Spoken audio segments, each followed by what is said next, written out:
ஓட்டுநர் என்பவர் கடவுளுக்கு சமமானவர். உண்மையான மகள்கள் நம்முடைய மன்னிச்சுங்க அவர் பத்தி.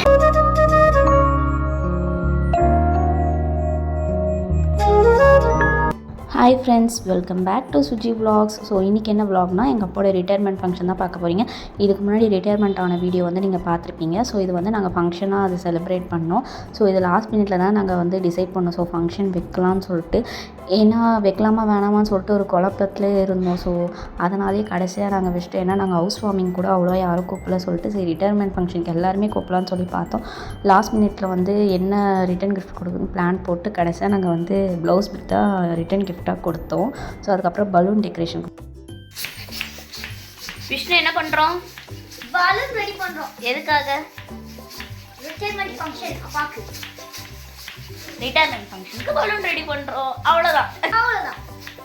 அதுக்கப்புறம் நாங்கள் ஆர்டர் பண்ண பலூனு எல்லாமே வந்திருந்தது. அந்த ரிட்டையர்மெண்ட்டுக்கு தேவையான எல்லாமே நான் ஆர்டர் போட்டிருந்தேன். ஸோ அது வந்தோடனே நைட்டு தான் ஃபுல்லாக உட்காந்து வேலை செஞ்சோம். ஸோ லிட்ரலி இது முடிக்க எனக்கு 1 o'clock ஆச்சு. ஃபுல்லாகவே காற்றடிச்சு நாட்டு போடுறதுக்குள்ளே நான் அந்த தோல் உறிஞ்சிச்சு சொல்கிறேன். என் தம்பி உட்காந்து எனக்கு கலாச்சிட்டு இருந்தான். சைடில் எங்கள் அக்காவும் கலாச்சிட்டு இருந்தாங்க. ஸோ அதுக்கப்புறம் நைட்டு தூங்க லேட் ஆனதுக்கப்புறம் மார்னிங் சீமாக இருந்துச்சு. 7 o'clock எங்கள் வீட்டாண்ட பனி அப்படி கொட்டிகிட்டு இருந்தது. அந்த இதில் கூட வேலை செஞ்சுட்டு இருந்தாங்க. அந்த பந்தல்லாம் போடுறதுக்கு ஆள் வந்துருந்தாங்க. அதுக்கப்புறம் நாங்கள் ஒரு பக்கம் டெக்கரேஷன் பண்ண ஆரம்பிச்சிட்டோம். எங்கள் அப்பா கூப்பிட்டு காமிச்சோம், நல்லா இருக்குது, சூப்பராக இருக்குது அப்படின்னு சொன்னார். ஸோ அப்புறம் கொஞ்ச நேரத்தில் வெயில் வர ஆரம்பிச்சது. என்னாச்சு, வந்து வெடிஞ்சிடுச்சு. மனசே கஷ்டமாயிடுச்சு. ஐயோ எல்லாமே வெடிஞ்சிட போதுன்னு சொல்லிட்டு சைடில் ஸ்க்ரீன்லாம் நாங்கள் கட்ட ஆரம்பிச்சிட்டோம். ஆனால் அதுக்கப்புறம் எதுவுமே வெடியில. ஸோ அதுக்கப்புறம் எங்கள் அண்ணன் வந்தோடனே நானும் எங்கள் அண்ணனும் கேக் வாங்க கிளம்பிட்டோம். ஸோ நாங்கள் இருக்கிறது ஒரு இடம்னா கேக் இருக்கிறது இன்னொரு இடம். ஸோ லிட்ரலி 1 hour ஆச்சு நாங்கள் கேக் வாங்க போகிறது. நாங்கள் அதுக்கப்புறமா கேக் வாங்கி வீட்டுக்கு நாங்கள் ரிட்டன் ஆகிட்டோம். ரிட்டன் ஆகும்போதே பாதி பேர் வந்துட்டாங்க. ஸோ நான் மட்டும் ரெடி ஆகாமல் இருந்தேன். ஸோ கடை நான் போய் ரெடி ஆகிட்டு மேலே மொட்டை மாடிக்கு போயிட்டேன். ஸோ யாரெல்லாம் வந்திருக்காங்கன்னு போய் பார்க்கலான்னு பார்த்துட்டு அப்புறம் நாங்கள் கேக் வச்சுட்டு ஸோ வெயிட் பண்ணிட்டு இருந்தோம். எங்கள் அப்பாவோட ஃப்ரெண்ட்ஸ்லாம் வந்தாங்க. அவங்க வந்தோடனே நாங்கள் ஸ்டார்ட் பண்ண ஆரம்பிச்சிட்டோம். அப்பயே மணி 12 ஆயிடுச்சு. எல்லாருக்கும் பசி எடுத்துச்சு வேறு. ஆனால் இவங்களாம் லேட்டாக வந்தாங்க. ஸோ அதுக்கப்புறம் இவங்களாம் ஸ்பீச் கொடுத்ததுக்கப்புறம் தான் நாங்கள் சாப்பிடவே போனோம். ஸோ என்ன ஸ்பீச்னு பார்க்கலாமா? என்னோட வயசில் பெரியவர், நான் நண்பர் தான் கூப்பிடுவேன். அருமை நண்பர் குருசாமி அவர்களையும் இந்த நிகழ்ச்சிக்கு சேவையை 27 ஆண்டுகள் தமிழ்நாட்டில் மக்கள் சேவை ஓட்டுநர் என்பவர் கடவுளுக்கு சமமானவர். அந்த துறையிலே இன்றைக்கு சிறப்பான முறையிலே பணியாற்றி இன்றைக்கு ஓய்வு பெற்றிருக்கிறார். அதிலும் ஓய்வு பெறும் நேரத்தில் அந்த 1 மாதம் வந்து ஒரு இலகு பணி கொடுப்பாங்க. அதுவும் வேண்டாம் என்று சொல்லி நான் மக்கள் சேவையை பெரிதாக எண்ணி கடைசி நாள் முடிகிற வரைக்கும் ஓட்டுநராகவே பணிகளில் சிறப்பாக குடும்பத்தோடு ஏற்கனவே ஃபேமிலியோட ஜாலியாக இருப்பார். 2 அருமையான மகள்கள். அது மாதிரி ஒரு சந்தோஷமாக கிடைக்காது யாருக்கும். அருமையான மகள்கள், நண்பர்கள் போல பழகிற மகள்கள். அதே மாதிரி அவங்க வீட்டில் அவங்க இன்னும் ஜாலியாக இருப்பாங்க. வீட்டுக்காரை பற்றி கண்டுக்க மாட்டாங்க. எங்கள் வீட்லையும் அப்படிதான். இன்னைக்கு வந்து இந்த இயக்கத்திலையும் கட்சியிலையும் நாங்கள் சிறப்பாக செயல்படுறோன்னா அந்த பொது வாழ்க்கையில் ஈடுபடுறதுக்கு மனைவி தான் காரணம். மனைவி என்பது இறைவன் கொடுத்தவரும். அது குருசாமிக்கு மிகவும் பொருந்தும். அதுக்கெல்லாம் போயிட்டு. ஆகவே இன்றைக்கு அனைத்து வளங்களையும் செல்வங்களையும் பெற்று சிறப்பான வாழ்க்கையை இந்த துறையிலிருந்து அவர் ஓய்வு பெறுகிறார். இனி வரும் காலங்களில் நான் எல்லா வல்ல இயற்கையும் இறைவனை வேண்டி அவர் வாழ்வாங்கு வாழ வேண்டும் என்று கேட்டுக்கொண்டு, குருசாமி தலைவர் கலைஞரும் தமிழும் போல வாழ்வாங்கு வாழ நான் சார்ந்த மாணவர் போக்குவரத்து கழக ஊழியர் முன்னேற்ற சங்கத்தின் சார்பாக வாழ்த்தி விடைபெறுகிறேன். நன்றி, வணக்கம். எங்களோடு 27 ஆண்டுகள் தொடர்ந்து பணியாற்றியிருக்கிறார். வேலைக்கு வேர்வை செஞ்ச மாதிரி எங்க சங்கத்துக்கு ரத்தத்தையே செஞ்சிருக்கிறாரு. ஒரு அண்ணா நினைவு நாள்ல கீழே விழுந்து அவருக்கு அடிபட்டது. அந்த அந்த ஒரு செயல்பாட்டில் வந்து அவரை நெஞ்ச முடியாது. எத்தனை ஆர்ப்பாட்டம் போராட்டம்னு வந்தா கூட எல்லா போராட்டத்திலையும் கலந்துப்பாரு, ஆர்ப்பாட்டத்திலையும் கலந்துப்பாரு. அவரால் சில மாநாட்டுகளுக்கு போயிருக்கிறோம். நாங்கள் அந்த மாநாட்டுகளில் வந்து மாநாட்டை பற்றிய நிகழ்ச்சிகள்லாம் எங்களுக்கு வந்து ஞாபகம் இருக்காது. ஆனால் அவரோட ஞாபகம் மாநாட்டுக்கு 2010 16 வருஷம் ஆச்சு. இன்னும் அந்த நிகழ்வுகள்லாம் எங்களுக்கு ரொம்ப. ஏன்னா அந்த செக் போஸ்ட்ல ரோட்ல பட்டம் நாங்க அங்க ஒரு வேடிக்கை நடந்தது. அந்த மாதிரியான அது என்ன வேடிக்கை அங்கிள்?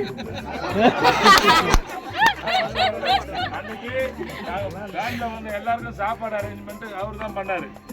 புளியோதரையும் கருவாட்டு தானே குரு, கருவாட்டு இது அருமையா இருந்தது. அன்னைக்கு மத்தியானம் சாப்பாடு அவரு தான் மறக்கல எங்களால். அதே மாதிரி திருச்சி மாநாட்டுக்கு போனோம். திருச்சி மாநாட்டுலயும் ஒரு சம்பவம். நான் இவ்வளவு சம்பவம் பண்ணி வச்சிருக்கேன். கேட்டாங்க கஷ்டப்படாம இறங்கி ஓடினாரு. போங்க நீங்க போங்கன்னு சொல்லி அனுப்பிச்சு விட்டாங்க பஸ்ல.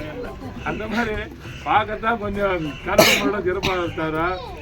குழந்தை உள்ள முடிச்சவரு, குழந்தை மாதிரி பல மொழிகள்லாம் பேசுவாரு. பஸ்ல ஏற்றுவாருன்னா பல மொழிகள் பேசுவாரு. வந்து ஒரு வரலாறு மாதிரி அவரு 27 ஆண்டு காலம் எண்ணூர் பணிமனையிலையும் தொழிற்சங்கத்திலையும் இருந்தது. எங்களுக்கு ஒரு 27 ஆண்டு கால வரலாறு இன்றைக்கு வந்து ஓய்வு பெற்றிருக்கு. இந்த ஓய்வு பெற்றதுக்கு அவர் வந்து சொந்தங்களை நிறைய சேர்த்து வச்சிருக்காரு. இங்க வந்து எல்லாரையும் பாக்குறப்ப எங்களுக்கு ரொம்ப மகிழ்ச்சியா இருக்கு. தாமதமா வந்ததுக்கு மன்னிச்சுங்க. எங்களுக்கு அவரை பத்தி சொல்லிட்டே இருக்காங்க. சொன்னார்ல, அவரை பத்தி பெரிய கட்டுரைகள்லாம் எழுதலாம். நேரம் காலம் கருதி அதோட நிறுத்திக்கிறேன். தம்பிலாம் சொல்லிட்டாரு. எவ்வளவு பெரிய விஷயம், 27 வருஷம் வண்டி ஓட்டது பெரிய விஷயம் தான். நாங்க சொன்ன ஏன் நிக்கிற வேணாம், திரும்பி டிப்போல போய் சேர்ந்து திரும்பி வேலை செய்யுங்க அப்படின்னு. ஒரு அப்ளிகேஷன் முதல்ல இல்ல என்னால முடியாதுன்ட்டாரு. நாங்க இல்ல நீ வீட்டுல இருக்காத டேடி, உனக்கு ரொம்ப கஷ்டமா இருக்கும், 800 தான் உனக்கு வாழ்க்கையே, நீ 800 வந்து வந்துட்டேன்னா உனக்கு ஒரு மாதிரியா இருக்கும், வேணா டேடினோ. இல்ல நல்லா முடியாது, நான் வீட்டுல தான் இருப்பேன் அப்படின்ட்டாரு. 27 வருஷம் வேலை ஓட்டி எங்களை படிச்சு நல்லபடியா எங்களை வச்சிருக்காரா, அதே போதும். இருந்தாலும் உடனே வாங்கி தருவார், இல்லன்னா சொல்ல மாட்டாரு எப்பவுமே. அதே மாதிரி ஒரு இடத்துக்கு போனாலும் சொன்ன டைமுக்கு வருவார். இன்னும் 2 வருஷம் ஆகிட்டீங்கன்னா நல்லா இருக்கும்.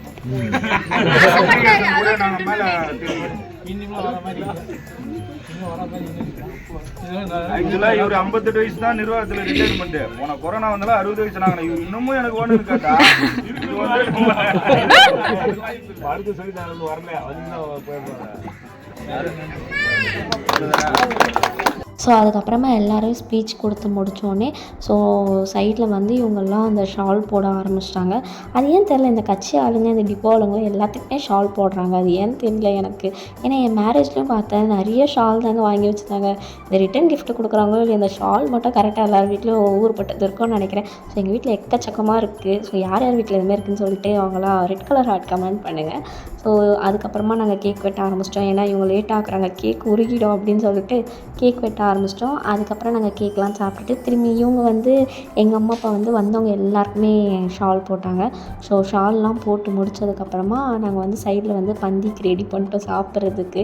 ஏன்னா டைம் 2:30 ஆனதுனால எல்லாருக்குமே பசினால ஸோ நாங்கள் சைடில் வந்து இந்த வேலை பார்த்துட்டு இருந்தோம். ஸோ அதுக்கப்புறம் நாங்கள் என்னென்னமோ பிளான் வச்சுருந்தோங்க, வீடியோ, ஃபோட்டோஸ், டான்ஸ் அது எல்லாமே. பட் ஆனால் எங்களால் முடியல, ஏன்னா டைம்னால எங்களால் அது எதுவுமே பண்ண முடியல. ஸோ அதுக்கப்புறமா இவங்கெல்லாம் சாப்பிட்டு போனதுக்கப்புறமா எங்கள் ஃபேமிலி மெம்பர்ஸ் மட்டும் இருந்தோம் தான், எங்கள் அம்மாவோட ஃபேமிலி மெம்பர்ஸ். ஸோ அவங்களோட அவ்வளோ ஜாலியாக என்ஜாய் பண்ணோங்க. வீட்டில் பாட்டெல்லாம் போட்டுட்டு எங்கள் அண்ணனை இதுக்காக ஸ்பீக்கர்லாம் வாங்கிட்டு வர சொன்னேன். எனக்காக புதுசாக ஒரு ஸ்பீக்கர் எங்கள் அண்ணன் வாங்கிட்டு வந்தார் இதுக்காகவே. அப்புறமா நாங்கள் ஸ்பீக்கரில் பாட்டெல்லாம் போட்டு டான்ஸ் ஆனோம். ஏன்னா எங்கள் அம்மாவோட ஃபேமிலி வந்து ஒரு ரொம்ப வருஷம் ஆயிடுச்சு அவங்க தமிழ்நாட்டுக்கு வந்து. ஏன்னா அவங்க வந்து 2 ஸ்டேட் தாண்டி தான் இருக்குது.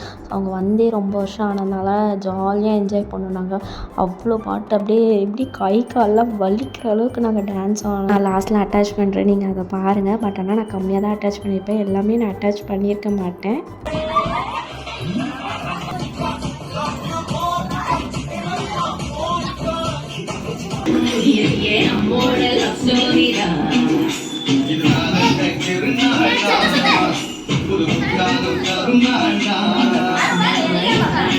அவங்க தான் எங்கள் அம்மாவோட ஃபேமிலி. ஸோ இந்த vlog எப்படின்னு சொல்லிட்டு கமெண்ட்டில் சொல்லுங்கள், லைக் பண்ணுங்கள், பாய்.